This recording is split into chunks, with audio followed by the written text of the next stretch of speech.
2021년 3월 15일 월요일이었습니다. 규주는 성북동 언덕길을 올랐습니다. 3월의 바람은 차가웠지만 그녀의 등골을 타고 오르는 땀은 뜨거웠어요. 검은색 핸드백을 겨드랑이에 끼운 채 그녀는 한 걸음 한 걸음 자신의 운명을 향해 다가갔습니다. 백색 블라우스와 검정 스커트로 구성된 가정부 유니폼이 몸에 달라붙었어요. 새 옷 특유의 빳빳한 촉감이 피부를 긁었습니다. 언덕 끝에서 그것이 나타났습니다. 오태진 회장의 저택. 2층 규모의 석조 건물은 주변의 모든 주택을 내려다보고 있었어요. 이탈리아산 대리석으로 마감된 외벽은 봄 햇살을 받아 차갑게 빛났습니다. 정원의 잔디는 군대처럼 정렬되어 있었고 분수대에서는 물줄기가 하늘을 향해 솟구쳤어요. 그 물소리마저도 계산된 듯 우아했습니다. 규주는 철문 앞에 섰습니다. 그녀의 손가락이 인터폰 버튼을 향했어요. 손끝이 떨렸습니다. 아니, 온몸이 떨렸어요. 하지만 그녀는 그 떨림을 억눌렀습니다. 3년간의 계획, 6개월간의 준비, 그리고 오늘.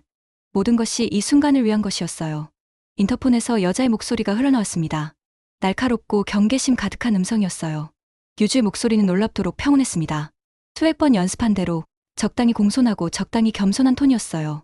너무 당당하면 건방지게 보이고 너무 주눅들면 무능해 보입니다. 그 절묘한 중간 지점을 그녀는 정확히 찾아냈어요. 철문이 천천히 열렸습니다. 규주는 저택으로 들어갔습니다. 자갈이 깔린 진입로를 걸으며 그녀는 주변을 관찰했어요. 감시 카메라가 총 6개, 정문, 정원 좌우, 현관, 그리고 측면 2곳. 각도와 위치를 머릿속에 입력했습니다. 사각지대는 동쪽 담장 근처와 후문 옆 창고 뒤편이었어요. 현관문이 열렸습니다. 50대 중반으로 보이는 여자가 서 있었습니다. 박정숙 수석 가정부였어요. 회색빛 머리를 단정하게 뒤로 넘긴 그녀의 얼굴에는 표정이 없었습니다. 30년간 부잣집을 전전하며 익힌 무표정, 그것은 일종의 생존 기술이었어요. 규주는 구두를 벗었습니다. 현관 바닥은 이탈리아산 대리석이었어요. 차갑고 매끄러운 촉감이 맨발에 전해졌습니다. 실내화를 신자, 그 차가움이 조금 완화되었어요. 저택 내부는 외부보다 더 압도적이었습니다. 천장이 5m는 좋게 되었어요. 크리스털 샹들리에가 거실 중앙에 매달려 있었고 그것에서 쏟아지는 빛은 바닥의 대리석에 반사되어 공간 전체를 하얗게 채웠습니다. 벽면에는 이름 모를 화가의 그림들이 걸려 있었어요. 아마도 한 점당 수억 원은 할 것 같았습니다. 하지만 유주가 가장 먼저 느낀 것은 냄새였습니다. 고급 방향제 냄새, 은은한 라벤더와 베르가못 향이 공기 중에 퍼져 있었어요. 그 아래로 가죽 소파의 냄새, 왁스로 닦은 나무 바닥의 냄새, 그리고 무언가 썩은 듯한 냄새. 아주 희미하게, 거의 감지할 수 없을 정도로 미약하게 부패의 냄새가 섞여 있었습니다. 이 집은 건반 화려한 무덤이었어요. 박정숙이 앞장섰습니다. 규주는 그녀의 뒤를 따라 복도를 걸었어요. 복도 양쪽에는 방문들이 늘어서 있었습니다. 하나, 둘, 셋, 총 12개의 방이었어요. 박정숙이 가리킨 방은 1층 끝자락에 있었습니다. 문을 열자 6평 남짓한 공간이 나타났어요. 싱글 침대, 작은 책상, 옷장 하나. 창문은 있었지만 철창이 쳐져 있었습니다. 안전을 위해라는 명목이었지만 실제로는 감옥과 다를 바 없었어요. 규주는 침대에 핸드백을 내려놓았습니다. 그리고 창문으로 다가갔어요. 철창 너머로 보이는 것은 담장과 그 너머의 하늘뿐이었습니다. 그녀는 속으로 중얼거렸습니다. 3년만 참으면 돼. 3년 후엔 이곳이 지옥으로 변할 거야. 첫 3개월은 지옥 그 자체였습니다. 규주는 새벽 5시에 일어났어요. 가장 먼저 할 일은 오 회장과 사모님 방은혜의 침실 앞 복도를 청소하는 것이었습니다. 그들이 일어나기 전에 그들의 발이 닿을 모든 공간이 완벽해야 했어요. 청소기를 돌리고 걸레질을 하고 먼지 하나 없이 닦아냈습니다. 그 과정에서 유주는 자신의 존재를 최대한 지웠어요.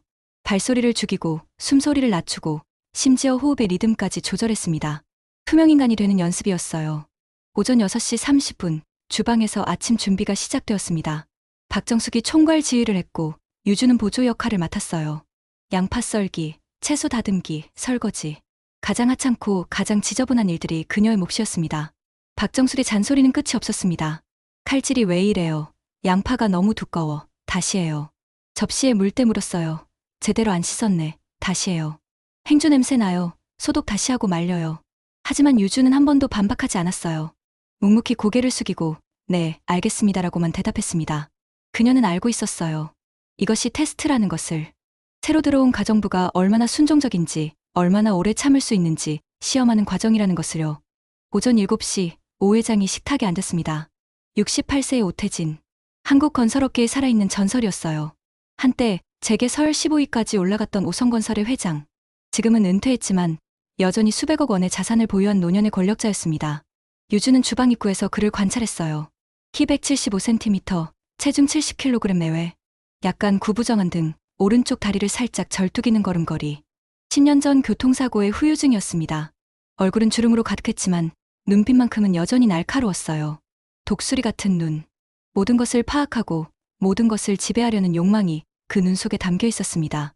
오 회장이 짧고 간결한 명령을 내렸어요. 신문. 박정숙이 재빨리 경제신문을 가져다 드렸습니다. 오 회장은 신문을 펼쳐들고 조용히 읽기 시작했어요. 그의 아침은 언제나 이렇게 시작되었습니다. 신문, 커피, 그리고 침묵. 7시 15분, 강은의 사모님이 내려왔습니다. 58세의 그녀는 여전히 아름다웠어요. 아니, 인위적으로 아름다움을 유지하고 있었습니다. 보톡스로 팽팽하게 당겨진 이마, 필러로 채워진 볼, 성형으로 매끈하게 정리된 코. 그녀의 얼굴은 자연스럽지 않았지만 부자연스럽다는 것을 인정하지 않는 오만함으로 가득했어요. 강은혜가 웃으며 말했습니다. 여보, 잘 주무셨어요? 하지만 오 회장은 신문에서 눈을 떼지 않았어요. 침묵. 강은혜의 미소가 조금 굳어졌습니다. 하지만 그녀는 금세 표정을 회복했어요. 그리고 자신의 자리에 앉아 우아하게 냅킨을 무릎에 올려놓았습니다. 유주는 주방 구석에서 이 광경을 지켜봤습니다. 부부는 한 테이블에 앉아 있었지만 서로를 보지 않았어요. 대화도 없었습니다.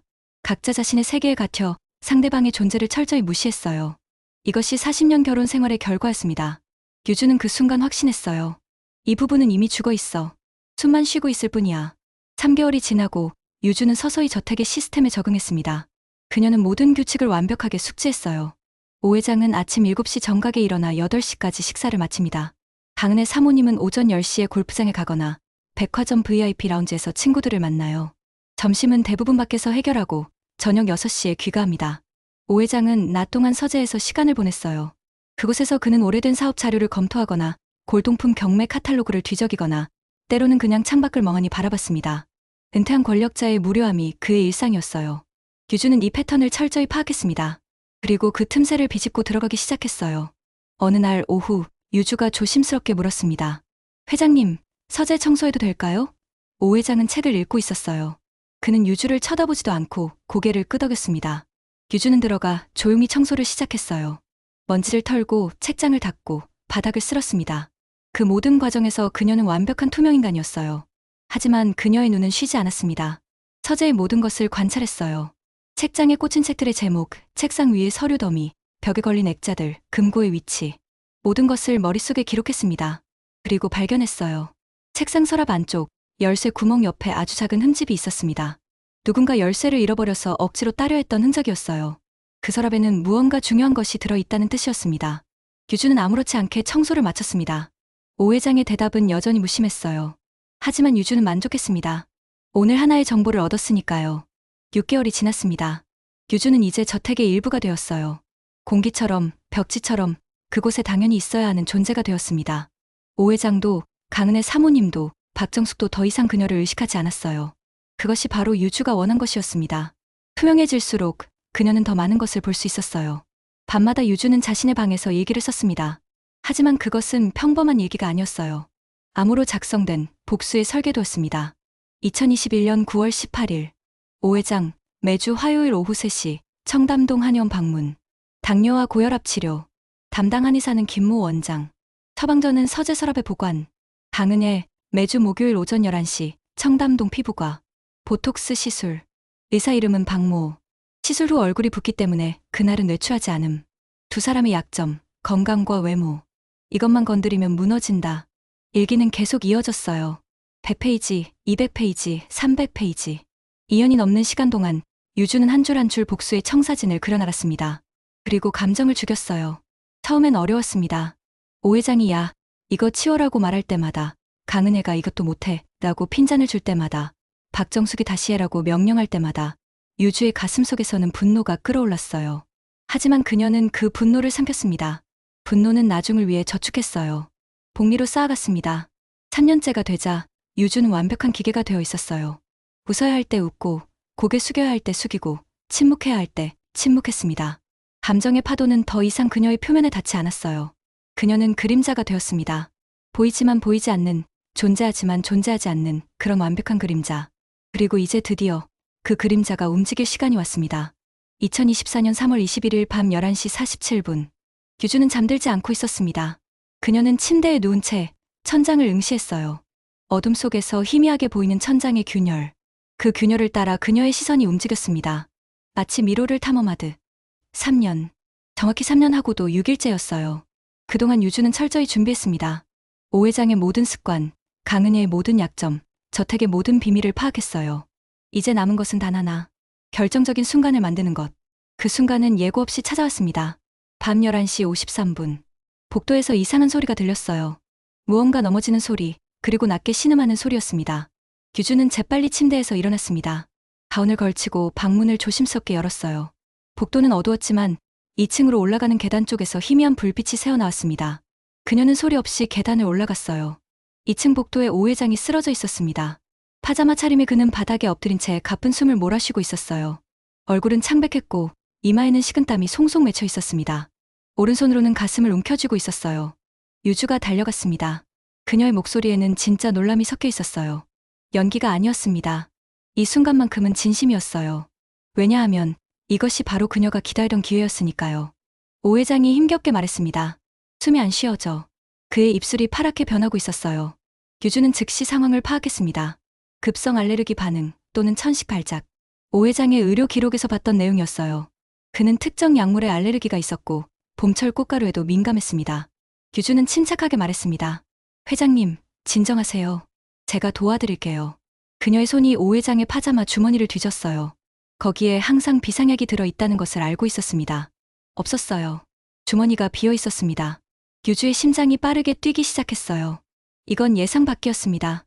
비상약 없이는 오 회장이 정말 죽을 수도 있었어요. 아니야. 죽게 놔둬선 안 돼. 아직 복수가 시작도 안 했는데. 유주의 머릿속이 빠르게 돌아갔습니다. 회장님, 약이 어디 있어요? 서재요? 침실이요. 오 회장이 간신히 대답했어요. 서재 책상. 유주는 일어났습니다. 서재까지는 복도 끝, 약 20m 거리였어요. 뛰면 30초 안에 다녀올 수 있었습니다. 하지만 그녀는 뛰지 않았어요. 먼저 강은혜의 침실 문을 두드렸습니다. 사모님, 반응이 없었어요. 유주는 문을 열었습니다. 침실은 텅 비어 있었습니다. 강은혜는 집에 없었어요. 아마 또 친구들과의 모임에서 늦게 들어오는 중겠지요. 좋아. 증인은 없어. 유주는 서재로 달려갔습니다. 문을 열고 불을 켰어요. 책상 위는 어질러져 있었지만 서랍을 열자 약통이 보였습니다. 에피네프린 자가주사기. 유주는 그것을 움켜쥐고 다시 복도로 달려갔어요. 오 회장은 여전히 바닥에 쓰러져 있었습니다. 호흡이 더욱 약해지고 있었어요. 유주는 무릎을 꿇고 앉았습니다. 손이 떨렸지만 그녀는 그 떨림을 억눌렀어요. 자가주사기의 안정탭을 제거하고 오 회장의 허벅지에 수직으로 찔렀습니다. 딸깍. 약물이 주입되는 소리가 들렸어요. 10초, 20초, 30초. 오 회장의 호흡이 조금씩 안정되기 시작했습니다. 파란색이었던 입술이 서서히 원래 색을 되찾았어요. 회장님, 괜찮으세요? 유주가 물었습니다. 그녀의 목소리는 떨리고 있었어요. 이번에는 의도적인 떨림이었습니다. 오 회장이 천천히 눈을 떴어요. 그는 유주를 바라봤습니다. 희미한 복도 불빛 아래 그의 눈동자에 뭔가가 떠올랐어요. 감사, 아니면 빚진 느낌. 오 회장이 힘없이 말했습니다. 고맙네. 유주는 그의 등을 천천히 부축해 일으켰어요. 그리고 조심스럽게 침실까지 데려갔습니다. 침대에 눕히고 이불을 덮어주고 물을 떠다 드렸어요. 모든 과정이 완벽했습니다. 마치 딸이 아버지를 돌보듯, 아니 그보다 더 세심하게 유주는 오 회장을 간호했어요. 저 혹시 병원 가시겠어요? 119 부를까요? 오 회장은 손을 저었습니다. 아니, 괜찮아. 이런 거 가끔 있어. 약만 먹으면 돼. 그는 자신의 약함을 드러내는 것을 싫어했어요. 병원에 간다는 것은 곧 자신이 늙고 병들었다는 것을 인정하는 행위였습니다. 알겠습니다. 하지만 혹시 또 이상하시면 바로 말씀하세요. 그래, 고맙네, 유주씨. 그날 밤, 오 회장이 처음으로 유주의 이름을 불렀습니다. 3년 동안 그는 유주를 거기, 가정부라고만 불렀어요. 하지만 이제 그녀에게는 이름이 생겼습니다. 유주는 조용히 방을 나왔어요.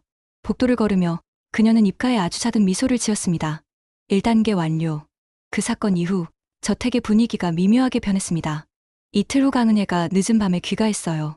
그녀는 술에 취해 비틀거리며 현관문을 열었습니다. 현관에서 구두를 벗다가 균형을 잃고 넘어질 뻔했을 때 유주가 재빨리 부축했어요. 사모님, 괜찮으세요?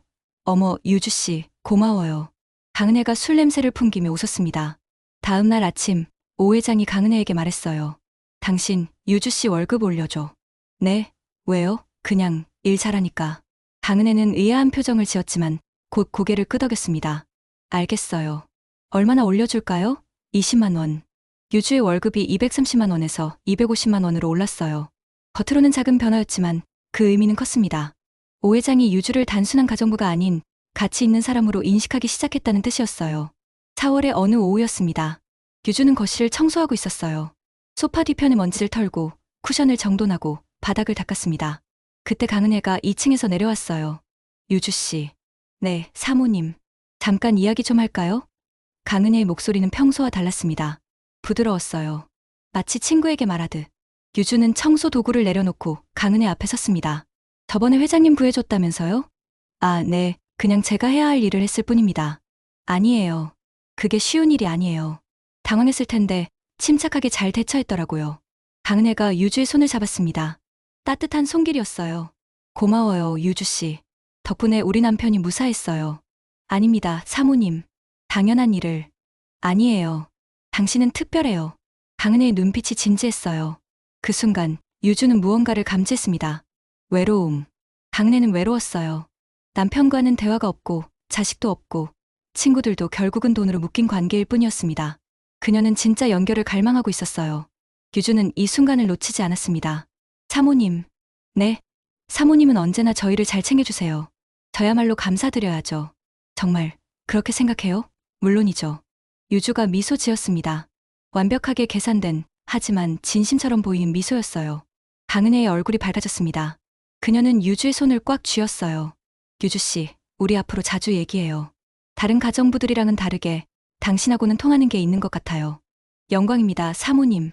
그날 이후 강은혜는 유주를 자주 불렀습니다. 처음에는 사소한 심부름이었어요. 백화점에서 물건 찾아오기, 미용실 예약하기, 친구들 선물 포장하기. 하지만 점점 더 사적인 일들로 바뀌어 갔습니다.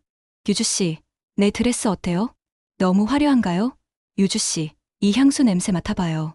괜찮아요? 유주 씨, 남편이 요즘 나한테 관심이 없는 것 같은데 당신은 어떻게 생각해요? 유주는 언제나 완벽한 대답을 준비했습니다. 공감하되 동의하지 않고 위로하되 해결책을 주지 않고 들어주되 판단하지 않았어요. 강은혜는 점점 더 유주에게 의지하기 시작했습니다. 5월의 어느 밤이었습니다. 강은혜가 와인을 마시며 유주에게 털어놓았어요. 유주 씨, 솔직히 말할게요. 나 결혼 생활이 너무 힘들어요. 그녀의 눈가가 촉촉이 젖어 있었습니다. 남편은 나를 사람 취급도 안 해요. 그냥 장식품, 트로피, 그런 거예요. 밖에서는 오 회장 부인이라고 떠받들지만 집에선 투명인간이에요. 유주는 조용히 강은혜의 말을 들었습니다. 자식도 없잖아요. 우리. 남편이 문제가 있어서 아이를 못 가졌어요. 근데 그 사람은 그걸 내 탓으로 돌렸어요. 병원도 안 가고 검사도 안 하고 그냥 내가 문제라고. 강은혜의 목소리가 떨렸어요. 40년을 이렇게 살았어요. 40년. 내 인생이 뭐예요? 그냥 누군가의 부인, 그것뿐이에요. 유주는 강은혜의 손을 잡았습니다. 사모님, 힘드셨겠어요. 유주 씨, 당신은 아직 젊잖아요. 제발 나처럼 살지 마요. 자기 인생 살아요. 강은혜가 흐느끼기 시작했습니다.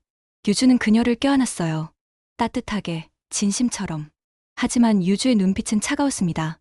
2단계 완료. 이제 본격적으로 시작이야. 6월. 여름이 저택에 찾아왔습니다. 정원의 장미가 만개했고 분수대의 물소리가 더욱 시원하게 들렸어요. 하지만 저택 안의 공기는 여전히 무거웠습니다. 유주는 이제 이 집의 모든 비밀을 알고 있었어요. 3년 동안 관찰하고 듣고 기록한 결과였습니다. 오 회장과 강은혜, 겉으로는 완벽해 보이는 이 부부의 추악한 민낯을 유주는 낱낱이 파악했어요. 그리고 이제 그 비밀들을 꺼낼 시간이었습니다. 어느 날 오후, 유주는 책장 뒤편에서 낡은 수첩 한 권을 발견했습니다. 먼지가 쌓인 20년은 좋게 된 것처럼 보이는 수첩이었어요. 호기심에 펼쳐봤습니다. 거기에는 이름과 금액이 빼곡히 적혀 있었어요. 1998년 3월, 김모 의원 2억, 박모 국장 5천만 원, 이모 과장 3천만 원. 1999년 7월, 최모 판사 3억, 정모 검사 1억 5천만 원. 매물 장부였습니다. 오 회장이 건설 사업을 하며 권력자들에게 뿌린 돈의 기록이었어요. 그는 이것을 증거로 남겨뒀습니다. 아마도 훗날 자신을 보호하기 위한 보험이었겠죠. 유주는 조심스럽게 수첩을 사진으로 찍었습니다.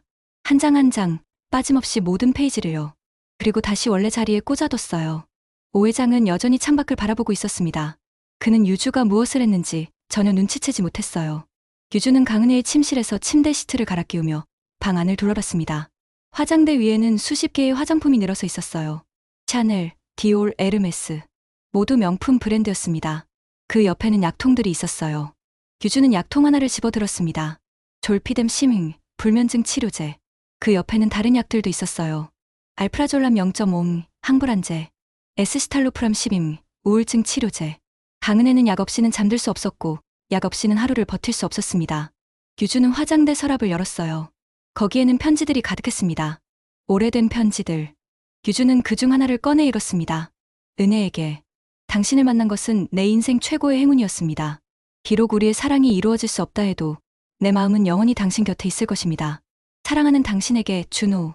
규주의 입가에 미소가 번졌습니다. 준호. 강은혜의 첫사랑이구나. 편지는 총 12통이었어요. 모두 1980년대에 쓰인 것들이었습니다. 강은혜가 오 회장과 결혼하기 전 그녀가 진심으로 사랑했던 남자의 편지였어요. 규주는 모든 편지를 사진으로 찍었습니다. 그리고 다시 서랍에 넣어뒀어요. 강은혜는 이 편지들을 40년 동안 간직해왔습니다. 그녀의 유일한 위안이었을 거예요. 7월의 어느 저녁이었습니다. 오 회장과 강은혜가 식탁에 앉아 저녁을 먹고 있었어요. 규주는 주방에서 그들을 관찰했습니다. 여보, 다음 주 김 회장 생일 파티 가실 거예요? 강은혜가 물었습니다. 아니. 오 회장이 짧게 대답했어요. 왜요? 작년엔 가셨잖아요. 피곤해. 강은혜가 입을 다물었습니다. 그녀의 얼굴에 실망감이 스쳤어요. 침묵이 흘렀습니다. 5분, 10분. 두 사람은 한마디도 하지 않고 식사를 계속했어요. 포크와 나이프가 접시에 부딪히는 소리만이 식당에 울려 퍼졌습니다. 식사가 끝나자 오 회장이 일어났어요. 먼저 올라간다. 네. 강은혜는 혼자 남았습니다. 그녀는 와인잔을 들고 한 모금 마셨어요. 그리고 또 한 모금. 잔이 비자 다시 채웠습니다. 유주가 조심스럽게 다가갔어요. 사모님, 설거지 할까요? 응, 고마워요, 유주씨. 강은혜의 목소리가 풀려 있었습니다. 술에 취한 목소리였어요. 유주씨. 네, 사모님. 나, 불행한 것 같아요. 강은혜가 중얼거렸습니다. 이렇게 큰 집에서 이렇게 좋은 옷 입고 이렇게 비싼 음식 먹으면서 왜 이렇게 불행할까요? 유주는 대답하지 않았어요. 그저 조용히 강은혜의 말을 들었습니다. 남편은 나를 사랑한 적이 없어요. 처음부터요. 그 사람한테 난 그냥 적당한 여자였을 뿐이에요. 집안 좋고 얼굴 괜찮고 말 잘 듣는 여자. 그게 다였어요. 강은혜가 와인잔을 탁자에 내려왔습니다. 그래도 사랑하려고 애썼어요. 40년 동안. 근데 지쳤어요. 이제는. 그녀가 말을 멈췄어요. 유주는 여전히 침묵했습니다. 강은혜가 일어났어요. 비틀거리며 계단을 향해 걸어갔습니다. 유주씨, 고마워요. 들어줘서. 천만에요, 사모님. 편히 쉬세요. 강은혜가 계단을 올라갔습니다. 유주는 그녀의 뒷모습을 바라봤어요. 그리고 속으로 중얼거렸습니다. 고지야. 곧 모든 게 무너질 거야. 8월. 무더위가 기승을 부렸습니다. 저택의 에어컨은 24시간 돌아갔지만 오 회장과 강은혜 사이에 냉기는 에어컨보다 더 차갑게 느껴졌어요. 어느 날 밤, 유주는 우연히 두 사람의 대화를 엿듣게 되었습니다. 복도에서 청소를 하고 있을 때였어요. 오 회장의 서재문이 살짝 열려 있었고 안에서 목소리가 들렸습니다. 당신 또 약 먹었어? 오 회장의 목소리였어요. 네, 그게. 몇 번을 말해야 알아들어? 그 약 너무 많이 먹지 말라고. 잠이 안 와요. 잠이 안 오면 운동을 하든지 책을 읽든지 해. 왜 맨날 약으로만 해결하려고 그래? 침묵. 당신 요즘 정신이 이상해. 맨날 멍해 있고 말도 횡설수설하고. 제대로 살아. 오 회장의 목소리가 점점 커졌어요. 난 당신 보모가 아니야. 알아서 좀 해, 탕. 문이 세게 닫히는 소리가 들렸습니다.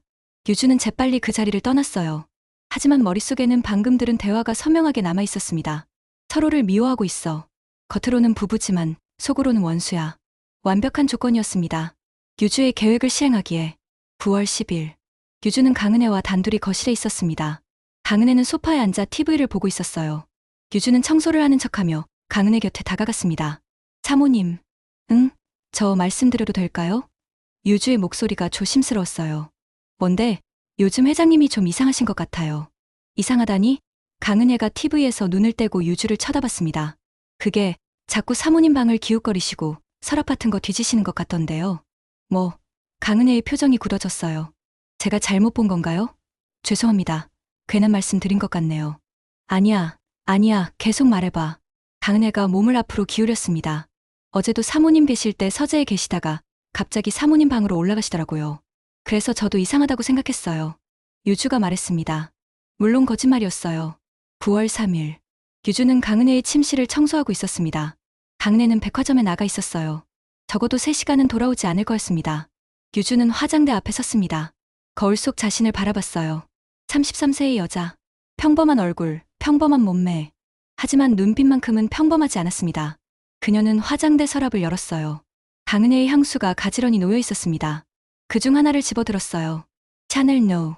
5점 강은혜가 가장 아끼는 향수였습니다. 유주는 뚜껑을 열고 자신의 목에 뿌렸어요. 향기가 퍼져나갔습니다.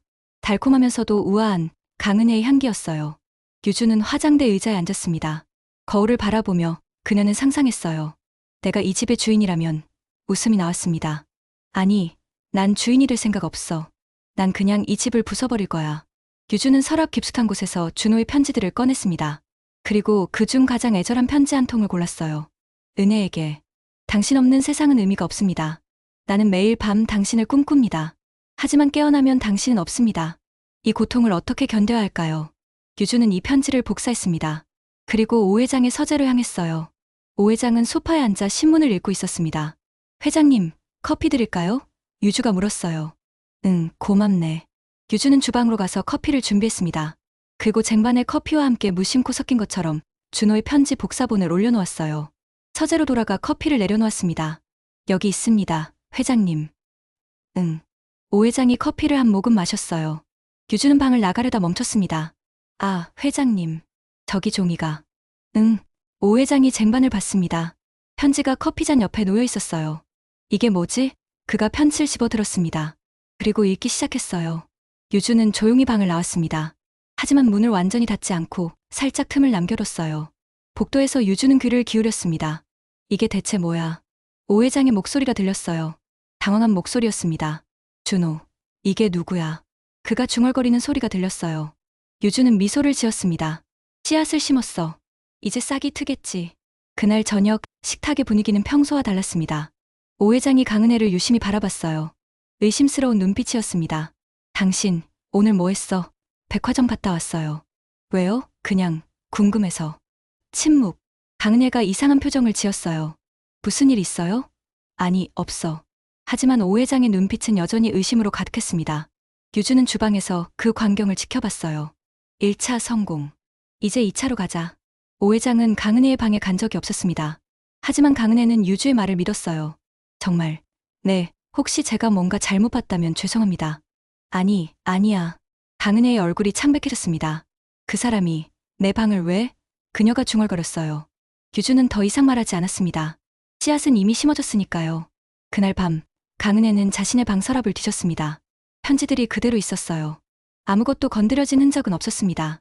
하지만 강은혜의 머릿속에는 의심이 싹트기 시작했어요. 남편이 내 비밀을 알고 있는 걸까?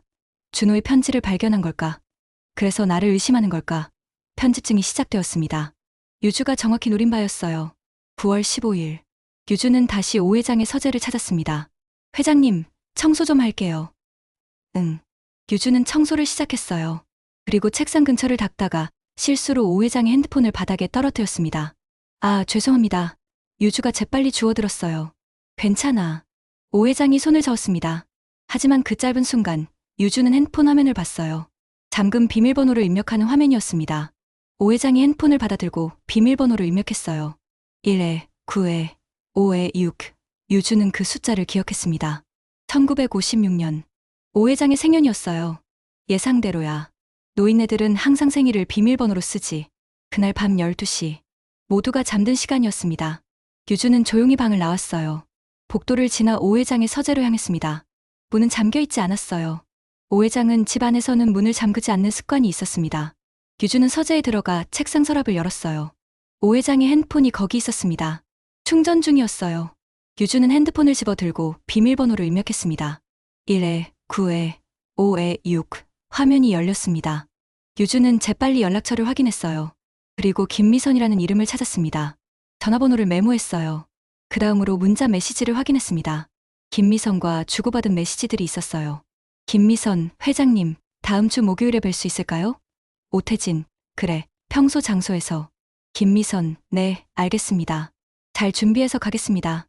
유주는 모든 메시지를 스크린샷으로 찍었습니다. 그리고 핸드폰을 원래 자리에 돌려놨어요. 서재를 나와 자신의 방으로 돌아왔습니다. 침대에 앉아 스크린샷들을 확인했어요. 김미선. 누구지? 유주는 인터넷 검색을 했습니다. 그리고 발견했어요. 김미선, 고급 포스트바 밤의 여왕 실장. 유주 입가에 미소가 번졌습니다. 오 회장님, 깨끗한 척 하시더니 뒤에서는 이런 짓을 하고 있었네. 완벽한 무기였습니다. 강은혜에게 이 사실을 알리면 그녀는 분명 폭발할 거예요. 하지만 유주는 서두르지 않았습니다. 타이밍이 중요했어요. 조금만 더 기다려. 조금만 더 씨앗이 자라게 놔둬. 9월 20일. 유주는 강은혜와 함께 백화점에 갔습니다. 강은혜가 쇼핑을 하는 동안 유주는 그녀의 짐을 들고 따라다녔어요. 유주씨, 이 드레스 어때요? 예쁘세요, 사모님. 정말. 근데 좀 젊은 스타일 아닐까요?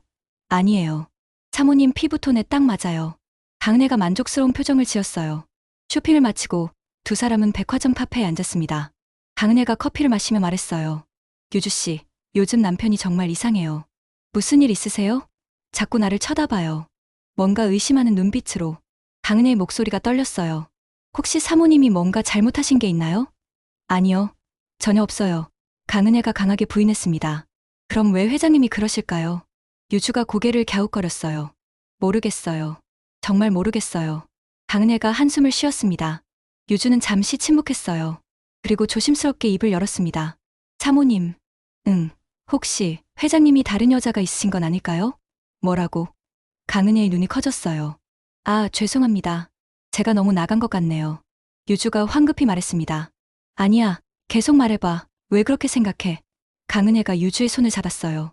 그게 제가 우연히 들었는데요. 회장님이 전화 통화하시는 걸. 누구랑? 잘 모르겠어요. 근데 목소리가 여자였어요. 그리고 뭔가 다정한 톤이었어요. 유주가 말했습니다.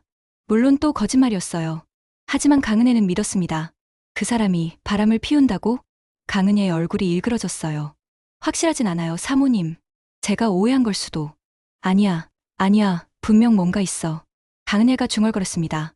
그녀의 눈에 눈물이 고였어요. 40년을 함께 살았는데 이제 와서 바람을? 유주는 강은혜를 위로했습니다. 사모님, 진정하세요. 하지만 속으로는 만족했어요. 불씨를 댕겼어. 이제 기름을 부을 차례야. 9월 25일. 유주는 강은혜의 침실에서 청소를 하고 있었습니다. 강은혜가 옆에서 TV를 보고 있었어요. 사모님. 유주가 조심스럽게 불렀습니다. 응, 이거 보여드려도 될까요? 유주가 핸폰을 꺼냈어요. 화면에는 오 회장과 김미선의 문자 메시지 스크린샷이 떠 있었습니다. 강은혜가 핸드폰을 받아들었어요. 그리고 화면을 봤습니다. 이게 뭐야? 그녀의 손이 떨리기 시작했어요. 회장님 핸드폰에 있던 거예요. 제가 우연히 봤어요. 죄송합니다. 유주가 고개를 숙였습니다. 강은혜는 말이 없었어요. 그녀는 계속 화면을 응시했습니다. 다음 주 목요일에 뵐 수 있을까요? 평소 장소에서. 평소 장소? 강은혜가 중얼거렸어요.